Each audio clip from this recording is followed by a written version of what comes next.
સાયણની Kailash synthetic કંપનીમાં ભીષણ આગ. સુરત જિલ્લાના ઓલપાડ તાલુકાના સાયણ ગામની સીમાવેલ બાલાજી એસ્ટેટ સ્થિત કૈલાસ સિન્થેટિક નામની યાર્ન બનાવતી કંપનીમાં આજે વહેલી સવારે આશરે 7 વાગ્યાના અરસામાં અચાનક ભીષણ આગ ફાટી નીકળી હતી. શોર્ટ સર્કિટને કારણે લાગી હોવાના પ્રાથમિક અનુમાન સાથેની આગે જોતજોતામાં વિકરાળ સ્વરૂપ ધારણ કરી લીધું હતું, જેના કારણે આખી કંપની આગની ઝપેટમાં આવી ગઈ હતી. કંપનીમાં યાર્ન અને અન્ય જ્વલનશીલ સામગ્રીનો મોટો જથ્થો હોવાથી આગ ઝડપથી પ્રસરી ગઈ હતી અને મશીનરી સહિતનો સામાન બળીને ખાખ થઈ ગયો હતો. ઘટનાની જાણ થતાં જ ફાયર વિભાગની 5થી વધુ ગાડીઓ તાત્કાલિક સ્થળ પર દોડી આવી હતી.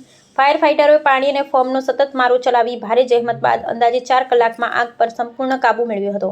આગ લાગતા જ કંપનીમાં હાજર કર્મચારી સમયસર બહાર નીકળી જતા મોટી જાનહાનિ ટળી હતી. જોકે કિંમતી મશીનરી અને યાર્નનો જથ્થો બળી જવાથી કંપનીના માલિક જીગરભાઈને લાખો રૂપિયાનું મોટું નુકસાન થયું હોવાનો અંદાજ છે. હાલ ફાયર વિભાગ અને સ્થાનિક પોલીસ દ્વારા આગ લાગવાના ચોક્કસ કારણ અંગે વધુ તપાસ હાથ ધરવામાં આવી રહી છે. રિપોર્ટર સુનિલ ગાંજાવાલા, સુરત.